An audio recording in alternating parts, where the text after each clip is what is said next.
Outro conceito importante em se tratando de sistemas de partículas, porque a termodinâmica é uma ciência que é voltada para descrever sistemas de partículas, mas sistemas com um número muito grande de componentes.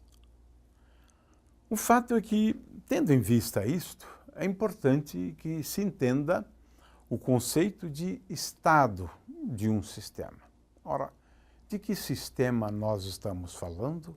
De um sistema qualquer.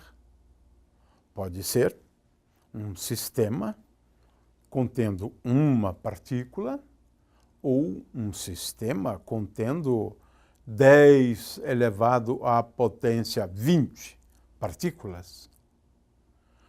O fato é que, em princípio, nós podemos definir o que é estado, mas a definição é diferente, tanto do ponto de vista da física quântica quanto do ponto de vista da física clássica.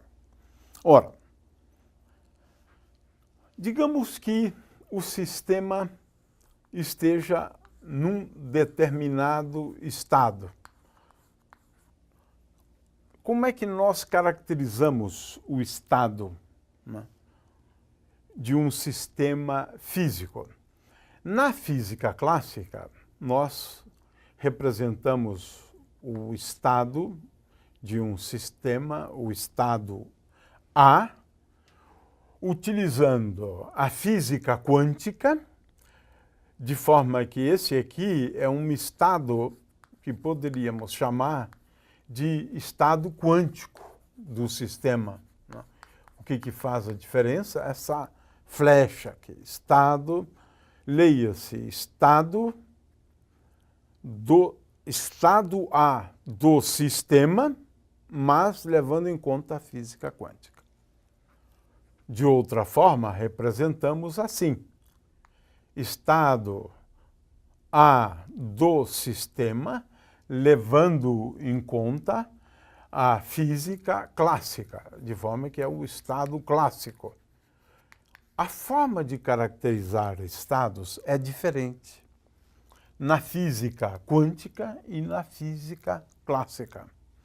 Por isso é que devemos estabelecer a diferença entre estados clássicos e estados quânticos. Mas e o que é estado?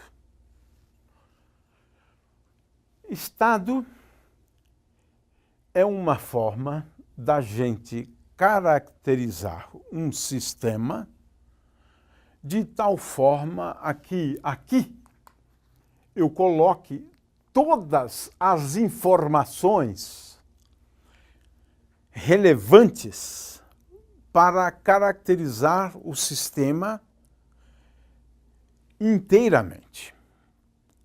Ou seja, para eu caracterizar o estado de um sistema, eu preciso aqui colocar todas as informações relevantes, de tal forma que, a partir dessas informações, eu tenha tudo o que eu preciso saber a respeito daquele sistema. Ora, sabemos que na física quântica nós não podemos obter informações precisas, com uma absoluta precisão, sobre determinadas grandezas quando outras são conhecidas. Portanto, se vê que caracterizar um estado quântico é diferente de caracterizar um estado clássico. Vamos dar um exemplo, e ele vai ser importante. Considere só uma partícula. Eu tenho uma partícula no meu sistema, né? O que eu preciso saber para eu caracterizar o estado de movimento de uma partícula? Eu preciso, então, determinar a componente x, por exemplo, y, z. Vamos aqui chamar de R e P. Ou seja, na física clássica, se eu souber a posição e o momento da partícula num determinado instante de tempo, eu sei o estado daquela partícula. Eu sei tudo. Tudo que eu preciso saber. É a posição, né, e o momento da partícula. Nas duas coisas. No entanto, na física clássica, não é possível você saber a posição da partícula e o momento da partícula. Tudo que você pode saber, né, é, por exemplo, a posição dela ou o momento dela. Então, na física quântica, você representa o estado, né, de uma partícula associada à posição dela assim.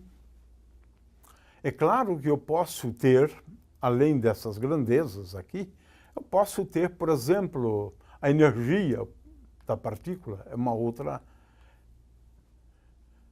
informação que é útil para eu saber o estado de uma partícula clássica. Mas se eu souber a energia potencial da partícula, eu posso saber a energia, uma vez conhecida a posição e o momento. Então, nós dizemos pura e simplesmente, que o estado de uma partícula é caracterizado pela sua posição, pelo seu momento. Na física clássica, na física quântica, eu tenho que fazer uma opção. Se eu vou representar o estado por R ou se eu vou representar o estado por P. Estado de uma partícula com um momento bem definido, e é claro que nesse caso você não tem a menor ideia a respeito da sua posição, né? Ora, se eu tenho então um sistema contendo um número n de partículas, então o estado aqui, que na realidade é o estado clássico, né, da partícula, então eu vou representar o estado de n partículas, agora do ponto de vista da física clássica, o estado da partícula vai ser representado pelo vetor posição da partícula 1, o momento da partícula 1. Né? Poderia até colocar aqui um par, né? R2, P2, R3, P3. Ou seja, esse estado aqui, ele é caracterizado, estado de N partículas, quando eu especifico a posição e a velocidade, ou o momento, né, de cada uma dessas partículas, né, num determinado instante de tempo. É claro que na física quântica, eu poderia colocar assim, R1, R2, né, R3, e assim por diante. Um estado mais geral na física quântica é o estado, digamos, psi. Né? É uma forma da gente... Agora, aqui no psi, eu vou colocar todas as informações que eu consigo ter a respeito do sistema quântico. Eu dei um exemplo com as coordenadas, né?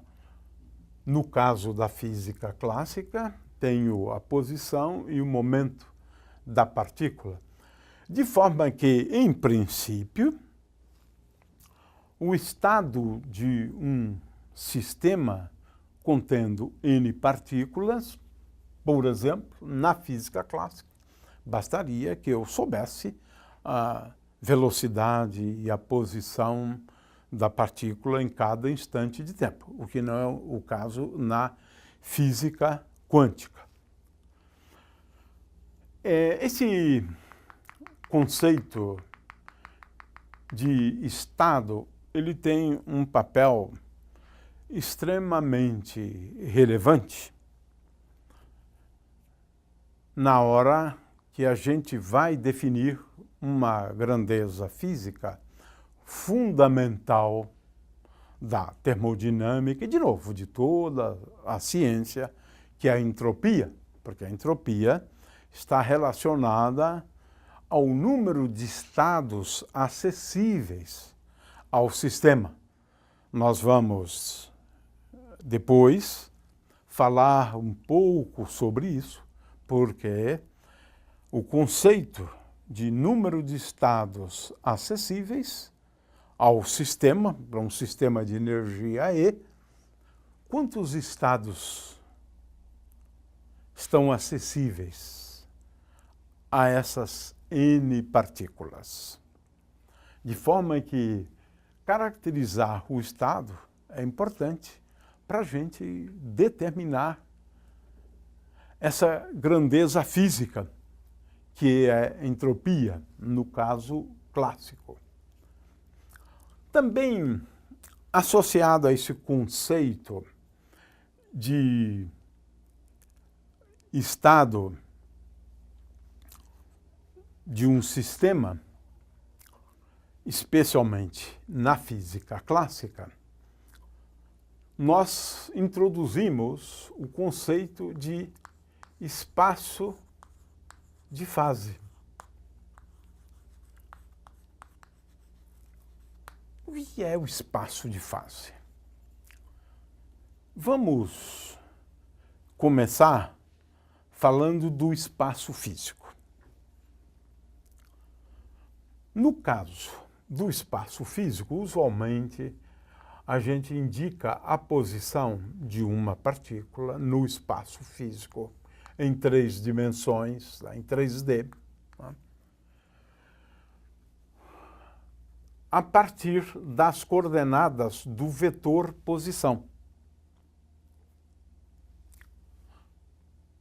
O espaço de fase, estamos aqui falando de uma partícula só, uma partícula.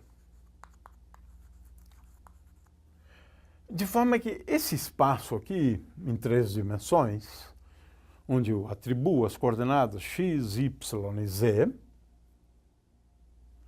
é o espaço físico.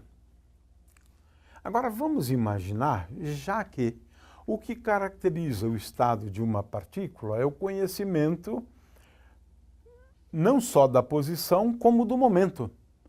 Vamos ampliar esse espaço físico de 3 dimensões para um espaço agora em 6 dimensões. Como é isto? Ora, além da coordenada P, aliás, além da coordenada R, eu introduzo mais uma coordenada P.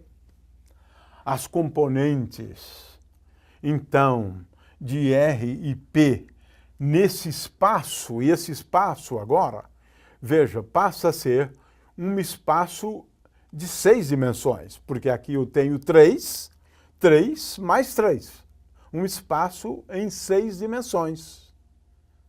Onde, em princípio, eu deveria agora ampliar o número de eixos, né? Tínhamos aqui eixo X, Y e Z, agora precisamos de mais 3 para PX, PY e PZ. Então, não dá para desenhar em 6 dimensões utilizando uma lousa que é bidimensional, mas em princípio, eu posso sim, é uma extrapolação. Eu passo de um espaço de 3 dimensões para um espaço de 6 dimensões, de forma que o movimento de uma partícula agora vai percorrer pontos desse espaço em 6 dimensões. É o espaço de fase. Por exemplo, é mais fácil visualizar em duas dimensões, né? Ora, vamos pensar no movimento de uma partícula só em duas dimensões. Nesse caso, eu tenho a coordenada x, e o espaço físico é um espaço unidimensional associado ao eixo x, né? E tenho a coordenada px. Então, eu tenho as coordenadas x e px. Esse espaço, agora, é um espaço em duas dimensões, porque eu tenho a posição e o momento da partícula, x e px. De forma que, nesse caso, eu tenho um espaço bidimensional, x e px. Em cada instante de tempo, a partícula ocupa um ponto desse espaço de fase. Claro, porque ela está numa posição dotada de um momento, px. Por exemplo, no caso do oscilador harmônico, eu tenho que a energia da partícula é igual a px ao quadrado dividido por 2m mais k vezes x ao quadrado sobre 2. De forma que, se você levar em conta a energia, é claro que a partícula agora vai ocupar uma região no espaço de fase que a gente pode mostrar que é uma região que é uma elipse.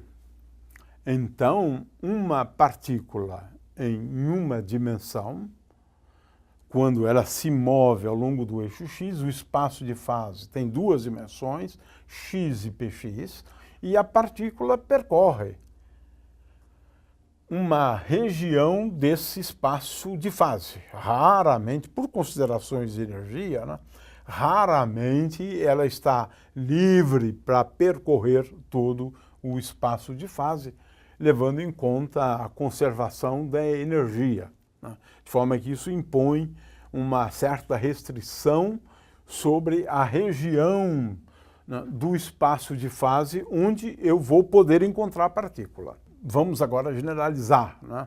Espaço de fase quando eu tenho N partículas, um sistema com um número muito grande de partículas. Eu considerei aqui o caso de uma partícula em 3 dimensões, né? E também de uma partícula em uma dimensão. Se eu tenho N partículas, então o espaço de fase tem 6 N dimensões. Por quê? Para cada partícula, eu vou introduzir 3 coordenadas associadas à posição dela e 3 coordenadas associadas ao momento da partícula. Portanto, 3 mais 3 é igual a 6, mas eu tenho N partículas. Portanto, o espaço de fase tem 6 vezes N dimensões, no caso de um sistema contendo N partículas. O que se sabe, essa aqui é uma hipótese muito importante na física estatística, é que um ponto do espaço de fase, se aguardarmos um tempo suficientemente grande, será visitado pelo sistema pelo menos uma vez. E essa é uma hipótese muito importante na física estatística, onde a gente afirma que todo estado pode ser encontrado com todo estado acessível ao sistema pode ser encontrado com igual probabilidade. Mas já é um conceito da física estatística, De qualquer maneira, nós vamos lançar mão desse conceito de espaço de fase, né, para a gente falar um pouco sobre a estatística de Maxwell e vamos também utilizar esse conceito quando formos calcular a entropia de um gás livre, por exemplo, onde a gente vai ter que fazer integrais sobre o espaço de fase. Mas isso então fica para um segundo momento.